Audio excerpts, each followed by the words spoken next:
In the late 1970s and early 1980s, Atari was at the height of their success. The company's 2600 machine was taking the home console market by storm with the release of numerous highly successful first-party and third-party classics.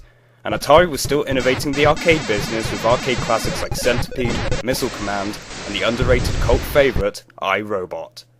But in 1981, Atari released a game which pretty much redefined the shoot-'em-up genre as we know it, and that game was Tempest, a 3D vector-based arcade game which required gamers to destroy all enemies in web-like levels to advance to the next stage. As the player progresses, the webs become more crowded with enemies and of more varied shapes and designs. It was a great game for its era, but after 7 minutes of playing it in today's world, it gets mundane pretty fast. The game never received a sequel in the arcades, but after 13 years of waiting, fans finally received a full 3D sequel in the form of Tempest 2000 for the Atari Jaguar. This game was universally acclaimed by fans and critics, with many claiming it to be one of the best games of the console. The game took the original style of gameplay but made it more exciting and enjoyable with the addition of power-ups, bonus levels, and some of the sweetest techno music ever heard in a video game.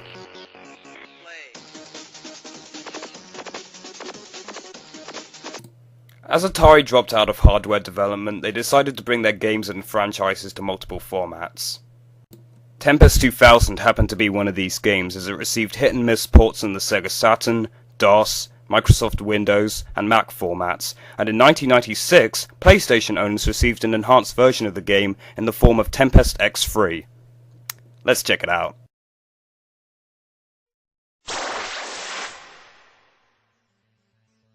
Tempest X3 essentially consists of 3 modes: Tempest X, Tempest Dual X, and Traditional.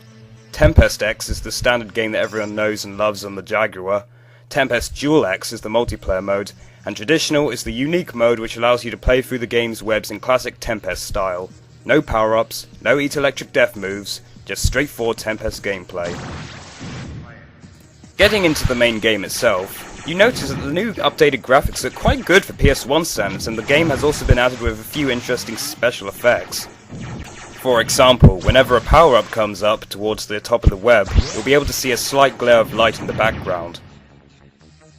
But one of my favourite effects is when you use the Eat Electric Death move. After you use it, the game will briefly use a nice looking blur effect on the web, which is quite cool to look at.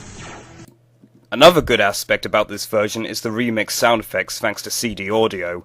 Everything from the laser blasts to the explosions is given that extra oomph to make the experience feel more furious than the original version.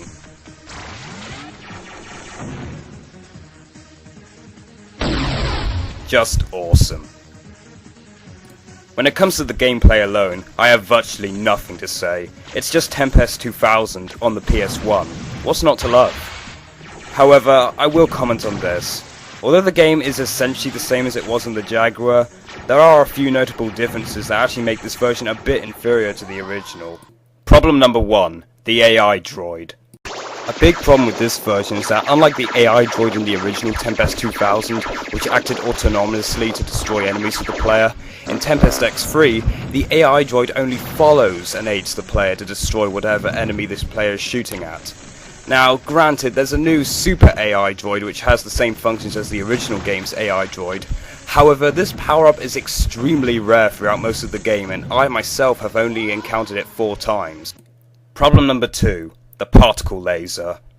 The particle laser power-up still works fine and dandy for regular enemies, but when it comes to the spikes, the particle laser for some reason doesn't seem to work any different than the normal laser.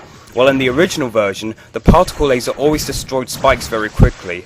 This can be quite annoying sometimes when there's tons of enemies on screen and you want to try and destroy them quickly. And finally, problem number 3, level removal. If you're someone like me and you've been playing Tempest 2000 for quite a long time, you'll notice that some of the later, harder webs in the game have been completely removed in Tempest X3.